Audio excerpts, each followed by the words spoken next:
नमस्कार देवियों और सज्जनों, a very good morning to all of you. कोविड-19 वैक्सीनेशन कार्यक्रम के देशव्यापी प्रारंभ के अवसर पर राष्ट्र के नाम संदेश हेतु हम परम आदरणीय प्रधानमंत्री जी से कृपा पूर्वक आग्रह करते हैं।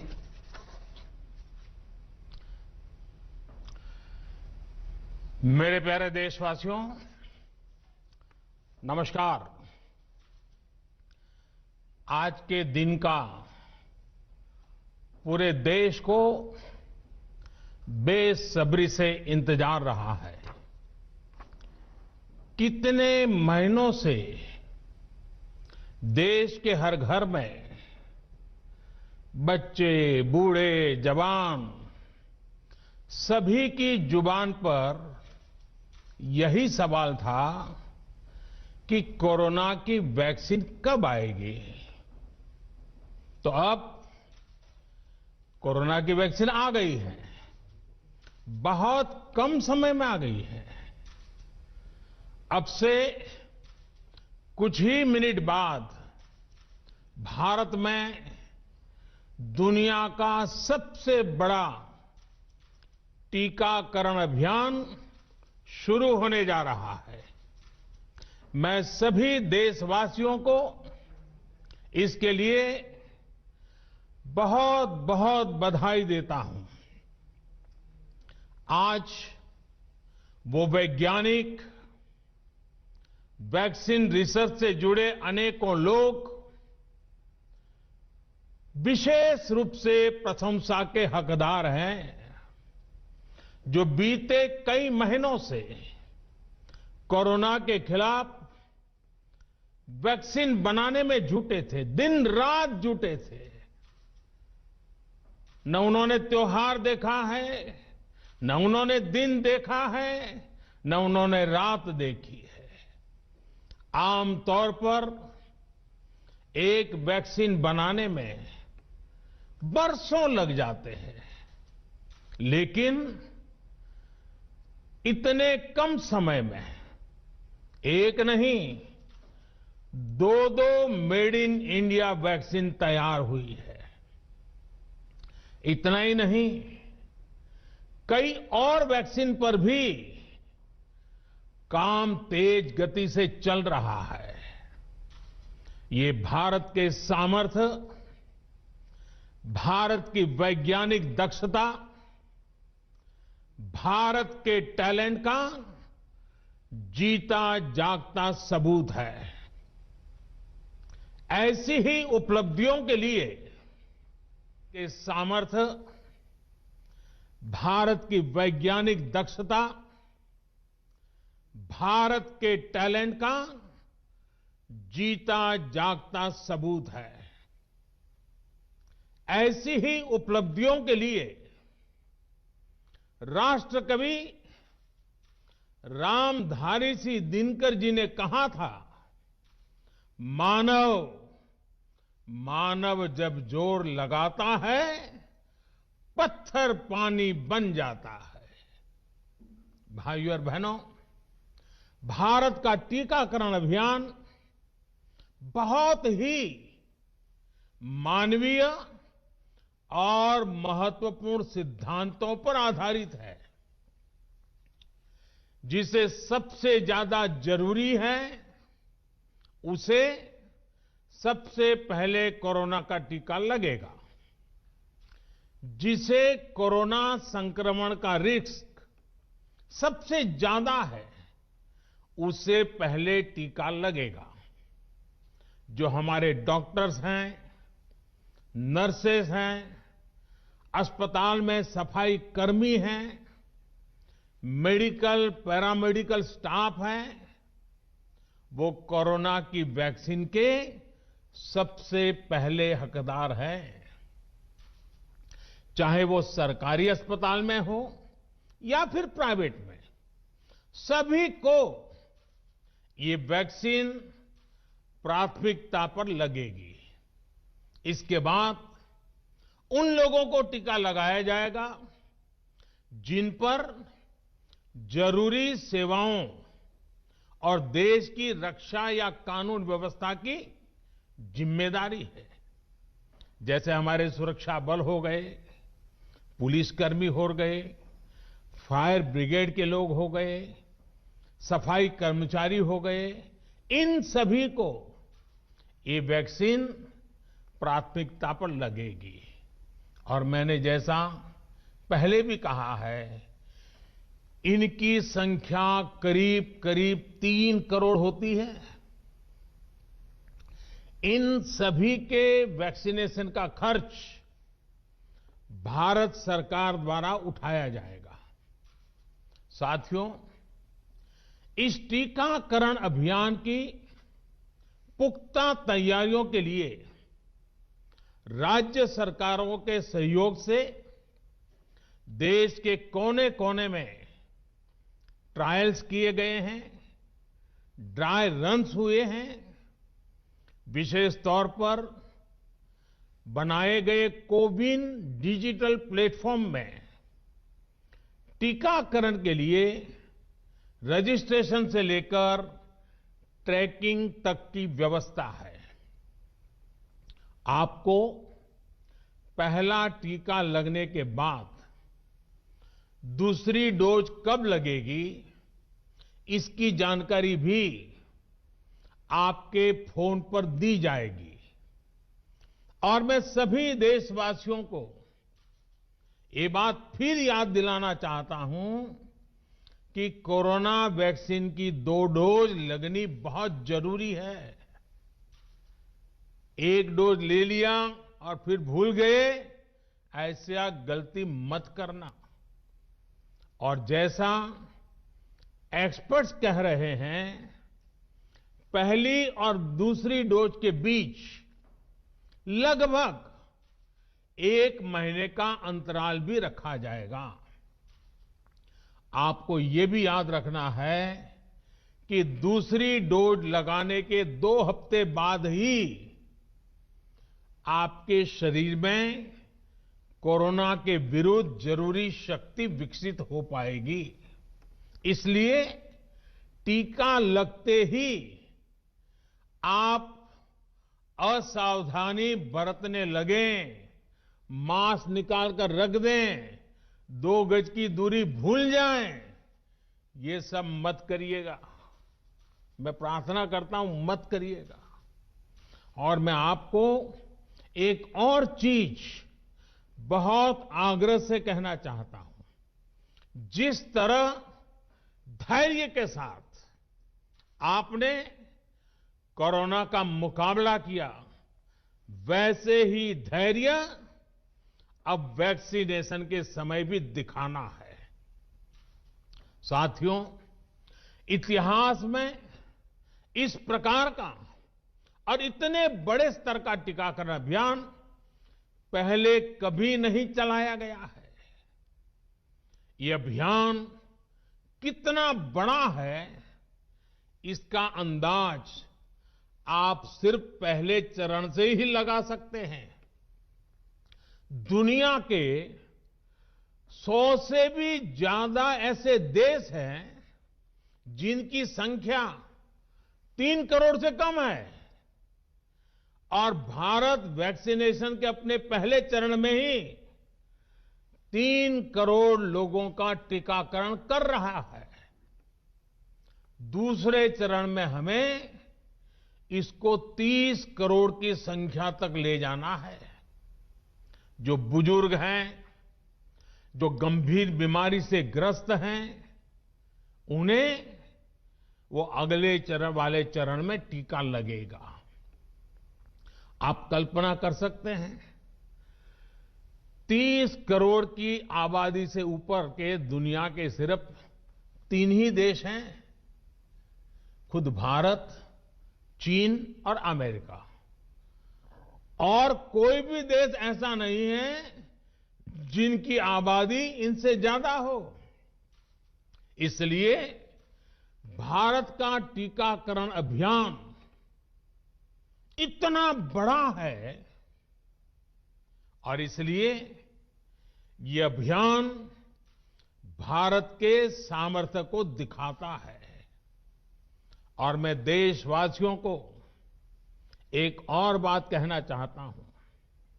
हमारे वैज्ञानिक, हमारे एक्सपर्ट्स जब दोनों मेड इन इंडिया वैक्सीन की सुरक्षा और प्रभाव को लेकर आश्वस्त हुए, तभी उन्होंने इसके इमरजेंसी उपयोग की अनुमति दी है। इसलिए देशवासियों को किसी भी तरह के प्रोपेगेंडा, अफवाहें, दुष्प्रचार से बचकर रहना है। साथियों, भारत के वैक्सीन वैज्ञानिक, हमारा मेडिकल सिस्टम भारत की प्रक्रिया की पूरे विश्व में बहुत विश्वसनीयता है और पहले से है। हमने ये विश्वास अपने ट्रैक रिकॉर्ड से हासिल किया है।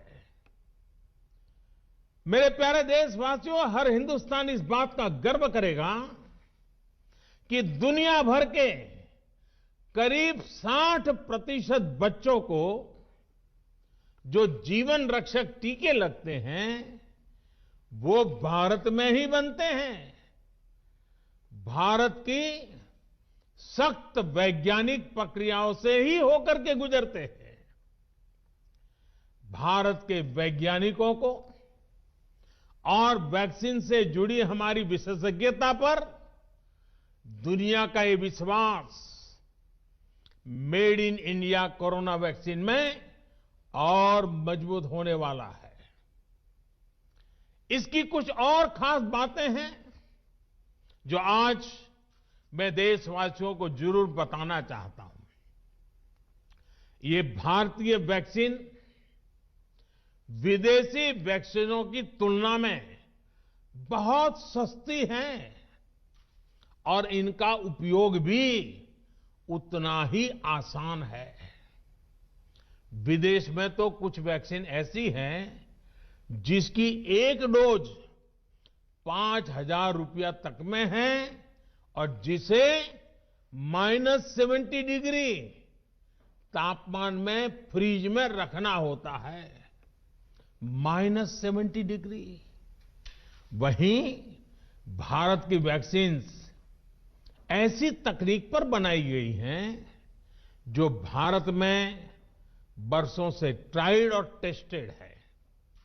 ये वैक्सीन स्टोरेज से लेकर ट्रांसपोर्टेशन तक भारतीय स्थितियों और परिस्थितियों के अनुकूल है। यही वैक्सीन अब भारत को कोरोना के खिलाफ लड़ाई में निर्णायक जीत दिलाएगी। साथियों, कोरोना से हमारी लड़ाई आत्मविश्वास और आत्मनिर्भरता की रही है। इस मुश्किल लड़ाई से लड़ने के लिए हम अपने आत्मविश्वास को कमजोर नहीं पड़ने देंगे। ये प्रण हर भारतीय में दिखाई दिया है। संकट कितना ही बड़ा क्यों न हो, देशवासियों ने कभी आत्मविश्वास खोया नहीं। जब भारत में कोरोना पहुंचा, तब देश में कोरोना टेस्टिंग की एक ही लैब थी। हमने अपने सामर्थ्य पर विश्वास रखा और आज 2300 से ज्यादा लैब्स का नेटवर्क हमारे पास है। शुरुआत में हम mask, PPE kit, testing kits, ventilators जैसे जरूरी सामान के लिए भी विदेशों पर निर्भर थे। आज इन सभी सामानों के निर्माण में हम आत्मनिर्भर हो गए हैं और इनका निर्यात भी कर रहे हैं। आत्मविश्वास और आत्मनिर्भरता की इसी ताकत को हमें टीकाकरण के इस दौर में भी सशक्त कर रहा है। साथियों, महान तेलुगु कवि श्री गुराजाड़ा अप्पा राव ने कहा था, सौंत लाभम कौंत मानुको, सौंत लाभ कौंत मानुको, पौरु गुवाडिकी तोड़ू पाड़बोय, देश मंटे मट्टी कादोई, देश मंटे मनुष्य लोय। यानी हम दूसरों के काम आए, ये निस्वार्थ भाव हमारे भीतर रहना चाहिए। राष्ट्र सिर्फ मिट्टी, पानी, कंकड़, पत्थर से नहीं बनता, बल्कि राष्ट्र का अर्थ होता है हमारे लोग। कोरोना के विरुद्ध लड़ाई को संपूर्ण देश ने इसी भावना के साथ लड़ा है। आज जब हम बीते साल को देखते हैं तो एक व्यक्ति के रूप में, एक परिवार के रूप में, एक राष्ट्र के रूप में हमने बहुत कुछ सीखा है, बहुत कुछ देखा है, जाना है, समझा है। आज भारत जब अपना टीकाकरण अभियान शुरू कर रहा है तो मैं उन दिनों को भी याद कर रहा हूं। कोरोना संकट का वो दौर जब हर कोई चाहता था कि कुछ करें, लेकिन उसको उतने रास्ते नहीं सूझते थे। सामान्य तौर पर बीमारी में पूरा परिवार बीमार व्यक्ति की देखभाल के लिए जुट जाता है, लेकिन इस बीमारी ने तो बीमार को ही अकेला कर दिया। अनेकों जगह पर छोटे छोटे बीमार बच्चों को मां से दूर रहना पड़ा। मां परेशान रहती थी, मां रोती थी, लेकिन चाहकर भी कुछ कर नहीं पाती थी। बच्चे को अपनी गोद में नहीं ले पाती थी। कहीं बुजुर्ग पिता अस्पताल में अकेले अपनी बीमारी से संघर्ष करने को मजबूर थे।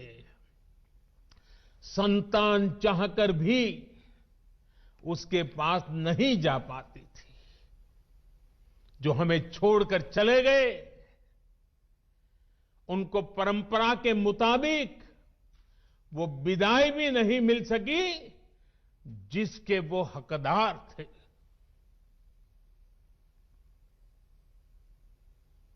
जितना हम उस समय के बारे में सोचते हैं, मन सिहर जाता है, उदास हो जाता है। लेकिन साथियों, संकट के उसी समय में, निराशा के उसी वातावरण में कोई आशा का भी संचार कर रहा था। हमें बचाने के लिए अपने प्राणों को संकट में डाल रहा था। हमारे doctor, nurse, paramedical staff, ambulance driver, ASHA worker, सफाई कर्मचारी, पुलिस के साथी और दूसरे फ्रंटलाइन वर्कर्स, उन्होंने मानवता के प्रति अपने दायित्व को प्राथमिकता दी। इनमें से अधिकांश तब अपने बच्चों, अपने परिवार से दूर रहे, कई कई दिन तक घर नहीं गए।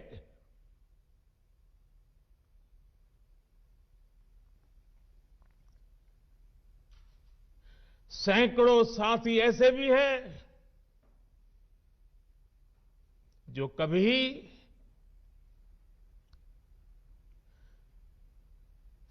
घर वापस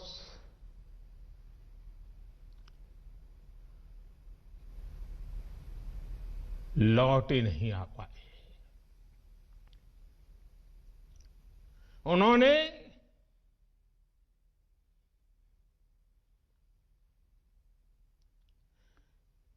एक एक जीवन को बचाने के लिए अपना जीवन आहुत कर दिया। इसलिए आज कोरोना का पहला टीका स्वास्थ्य सेवा से जुड़े लोगों को लगाकर एक तरह से समाज अपना ऋण चुका रहा है। ये टीका उन सभी साथियों के प्रति कृतज्ञ राष्ट्र की आदरांजलि भी है। भाइयों और बहनों, मानव इतिहास में अनेक विपदाएं आई, महामारियां आई, भीषण युद्ध हुए, लेकिन कोरोना जैसी चुनौती की किसी ने कल्पना नहीं की थी। ये एक ऐसी महामारी थी जिसका अनुभव ना तो साइंस को था, ना ही सोसाइटी को था। तमाम देशों से जो तस्वीरें आ रही थी, वो खबरें आ रही थी, वो पूरी दुनिया के साथ साथ हर भारतीय को विचलित कर रही थी। ऐसे हालात में दुनिया के बड़े बड़े एक्सपर्ट्स भारत को लेकर तमाम आशंकाएं जता रहे थे। लेकिन साथियों, भारत की जिस बहुत बड़ी आबादी को हमारी कमजोरी बताया जा रहा था,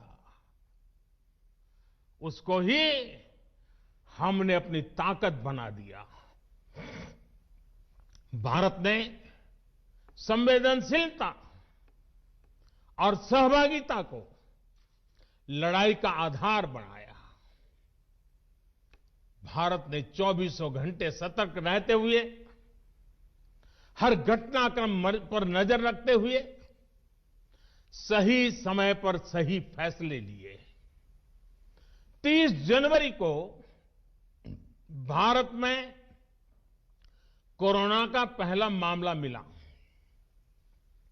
लेकिन इसके 2 सप्ताह से भी पहले भारत एक हाई लेवल कमिटी बना चुका था। पिछले साल आज का ही दिन था जब हमने बाकायदा सर्वेलांस शुरू कर दिया था। 17 जनवरी 2020 वो तारीख थी जब भारत ने अपनी पहली एडवाइजरी जारी कर दी थी। भारत दुनिया के उन पहले देशों में से था जिसने अपने एयरपोर्ट्स पर यात्रियों की स्क्रीनिंग शुरू कर दी थी। साथियों, कोरोना के खिलाफ लड़ाई में भारत ने जैसी इच्छा शक्ति दिखाई है, जो साहस दिखाया है, जो सामूहिक शक्ति का परिचय करवाया है, वो आने वाली अनेक पीढ़ियों के लिए प्रेरणा का काम करेगा। याद कीजिए, जनता कर्फ्यू कोरोना के विरुद्ध हमारे समाज के संयम और अनुशासन का भी परीक्षण था, जिसमें हर देशवासी सफल हुआ। जनता कर्फ्यू ने देश को मनोवैज्ञानिक रूप से लॉकडाउन के लिए तैयार किया। हमने ताली, थाली और दिया जलाकर देश के आत्मविश्वास को ऊंचा रखा। साथियों, कोरोना जैसे अनजान दुश्मन जिसके एक्शन रिएक्शन को बड़े-बड़े सामर्थ्यवान देश नहीं भांप पा रहे थे, उसके संक्रमण को रोकने का सबसे प्रभावी तरीका ही यही था कि जो जहां है वो वहीं रहे। इसलिए देश में लॉकडाउन का फैसला भी किया गया। यह निर्णय आसान नहीं था। इतनी बड़ी आबादी को घर के अंदर रखना असंभव है, इसका हमें एहसास था। और यहां तो देश में सब कुछ बंद होने जा रहा था, लॉकडाउन होने जा रहा था। इसका लोगों की रोजी रोटी पर क्या प्रभाव पड़ेगा, अर्थव्यवस्था पर क्या प्रभाव पड़ेगा, इसका आकलन भी हमारे सामने था।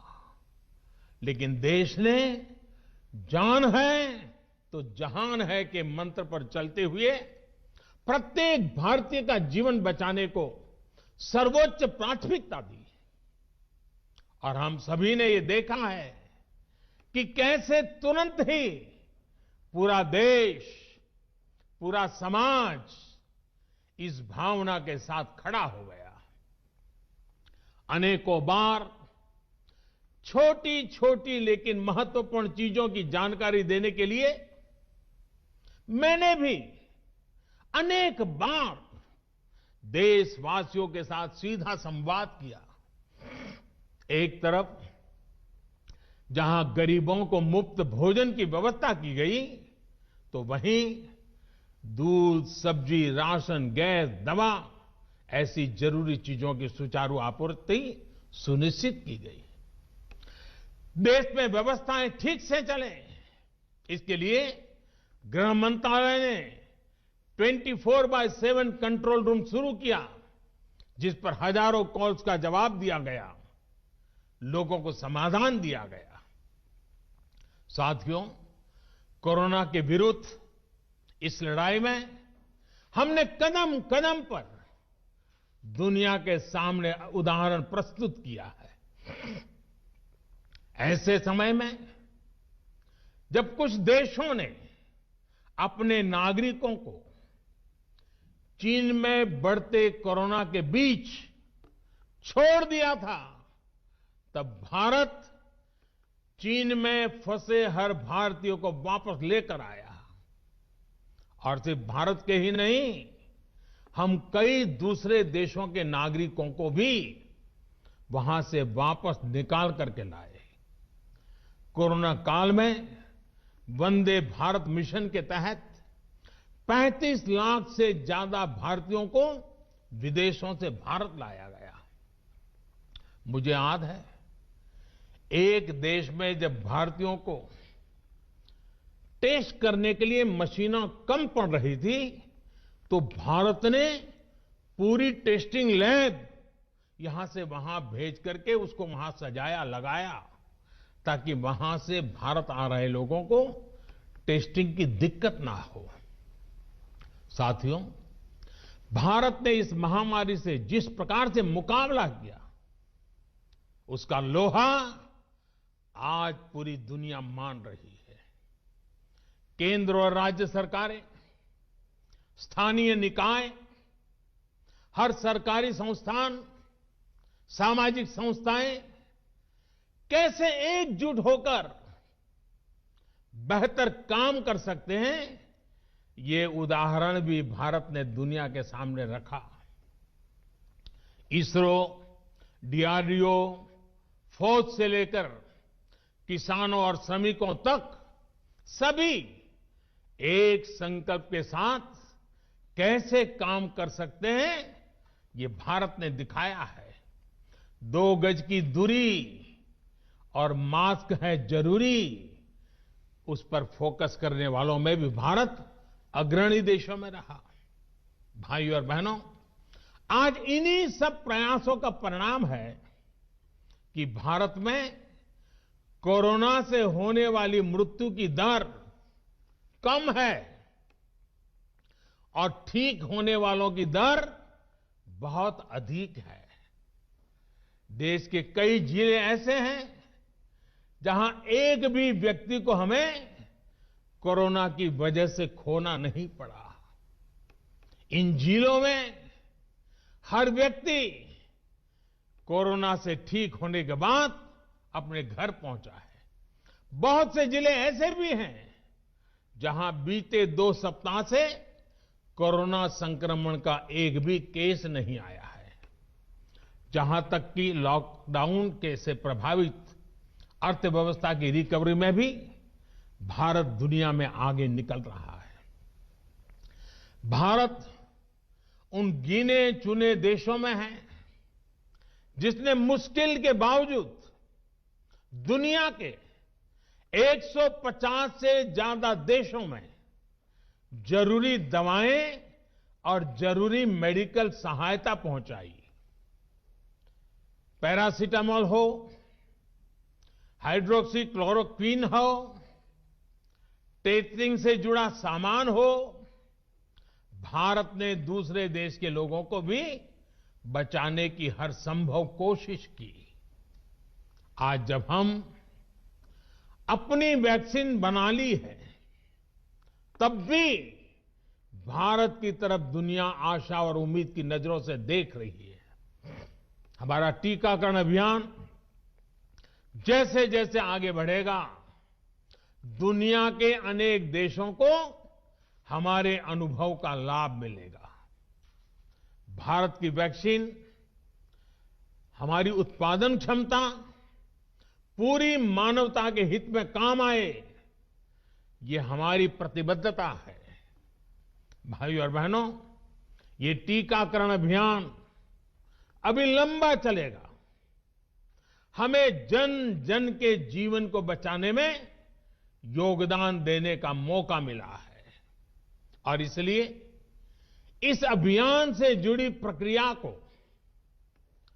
उस प्रक्रिया का हिस्सा बनने के लिए भी देश में वॉलेंटियर आगे आ रहे हैं। मैं उनका स्वागत करता हूं और भी अधिक वॉलेंटियर्स को मैं अपना समय इस सेवा कार्य में जोड़ने के लिए जरूर आग्रह करूंगा। हां, जैसा मैंने पहले कहा, मास्क, 2 गज की दूरी और साफ सफाई ये टीके के दौरान भी और बाद में भी जरूरी रहेंगे। टीका लग गया तो उसका अर्थ ये नहीं कि आप कोरोना से बचाव के दूसरे तरीके छोड़ दें। अब हमें नया प्रण लेना है। दवाई भी, कड़ाई भी। दवाई भी, कड़ाई भी। आप सभी स्वस्थ रहें, इसी कामना के साथ इस टीकाकरण अभियान के लिए पूरे देश को बहुत बहुत शुभकामनाएं देता हूं। देश के वैज्ञानिकों का, रिसर्चर्स का, लैब में जुड़े हुए सब लोगों का, जिन्होंने पूरे साल एक ऋषि की तरह अपनी लैब में जीवन खपा दिया और ये वैक्सीन देश और मानवता को दी है। मैं उनको भी विशेष रूप से अभिनंदन करता हूं, उनका आभार व्यक्त करता हूं। मेरी आप सबको बहुत बहुत शुभकामनाएं हैं। आप जल्द इसका लाभ उठाएं, आप भी स्वस्थ रहें, आपका परिवार भी स्वस्थ रहें, पूरी मानव जात इस संकट की घड़ी से बाहर निकले और स्वस्थता हम सबको प्राप्त हो। इसी एक कामना के साथ आप सबका बहुत बहुत धन्यवाद। परम आदरणीय प्रधानमंत्री जी से अनुरोध है कि रिमोट बटन दबाकर विश्व के सबसे बड़े वैक्सीनेशन कार्यक्रम का औपचारिक प्रारंभ करने की कृपा करें।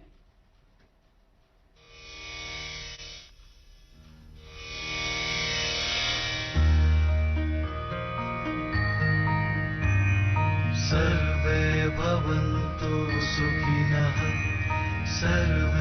सन्तु निरामया सर्वे भवन्तु सुखिनः सर्वे सन्तु निरामया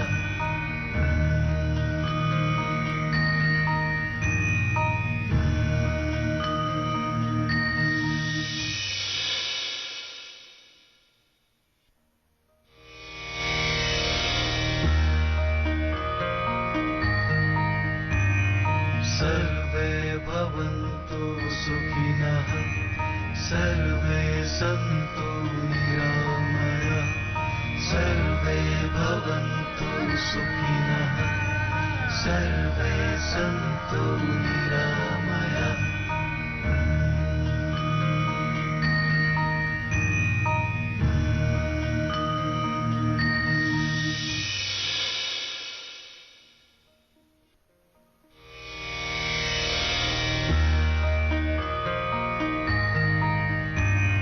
सर्वे भवन्तु सुखिनः सर्वे सन्तु निरामया सर्वे भवन्तु सुखिनः सर्वे सन्तु निरामया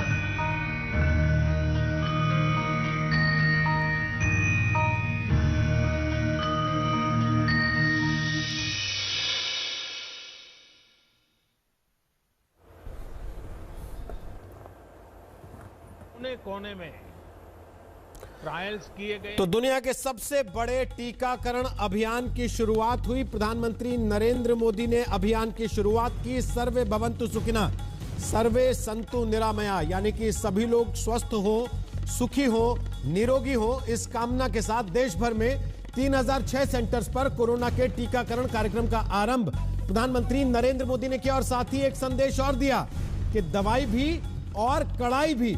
जी हां, वैक्सीन आने का मतलब यह नहीं कि कोविड की गाइडलाइंस को भूल जाएं। टीका लगने के बाद भी बचाव के उपाय रखने होंगे, इस बात का ख्याल रखना होगा। प्रधानमंत्री नरेंद्र मोदी ने पूरे देश को यह संदेश दिया है। और साथ ही आज दुनिया के सबसे बड़े टीकाकरण अभियान की शुरुआत करते हुए पीएम ने पूरी दुनिया को भी संदेश दिया है। आपको सुनवाते हैं प्रधानमंत्री नरेंद्र मोदी की कुछ बड़ी बातें। और मैं आपको एक और चीज बहुत आग्रह से कहना चाहता हूं। जिस तरह धैर्य के साथ आपने कोरोना का मुकाबला किया, वैसे ही धैर्य अब वैक्सीनेशन के समय भी दिखाना है। साथियों, इतिहास में इस प्रकार का और इतने बड़े स्तर का टीकाकरण अभियान पहले कभी नहीं चलाया गया है। ये अभियान कितना बड़ा है, इसका अंदाज आप सिर्फ पहले चरण से ही लगा सकते हैं। दुनिया के 100 से भी ज्यादा ऐसे देश हैं जिनकी संख्या 3 करोड़ से कम है, और भारत वैक्सीनेशन के अपने पहले चरण में ही 3 करोड़ लोगों का टीकाकरण कर रहा है। दूसरे चरण में हमें इसको 30 करोड़ की संख्या तक ले जाना है। जो बुजुर्ग हैं, जो गंभीर बीमारी से ग्रस्त हैं, उन्हें वो अगले चरण वाले चरण में टीका लगेगा। आप कल्पना कर सकते हैं, 30 करोड़ की आबादी से ऊपर के दुनिया के सिर्फ 3 ही देश हैं, खुद भारत, चीन और अमेरिका। और कोई भी देश ऐसा नहीं है जिनकी आबादी इनसे ज्यादा हो। इसलिए भारत का टीकाकरण अभियान इतना बड़ा है, और इसलिए ये अभियान भारत के सामर्थ्य को दिखाता है। कोरोना के विरुद्ध लड़ाई को संपूर्ण देश ने इसी भावना के साथ लड़ा है।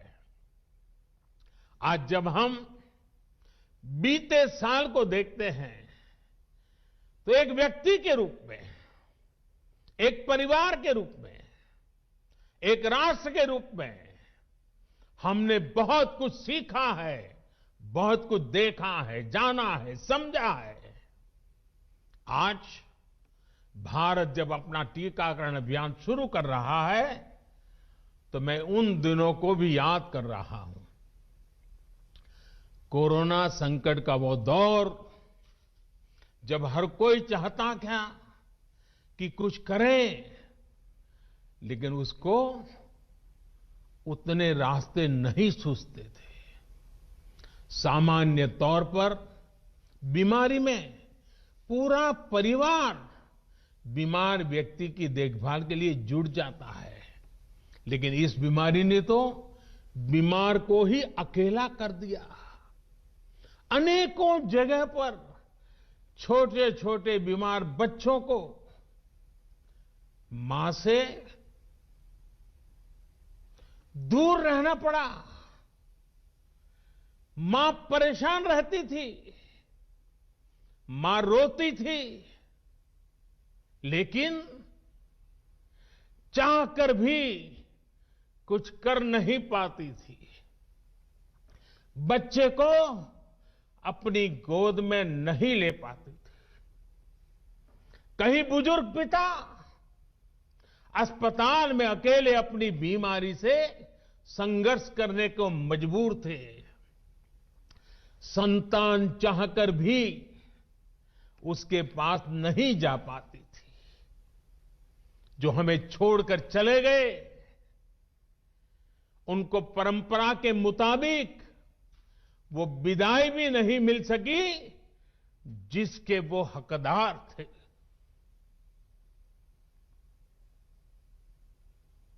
जितना हम उस समय के बारे में सोचते हैं, मन सिहर जाता है, उदास हो जाता है।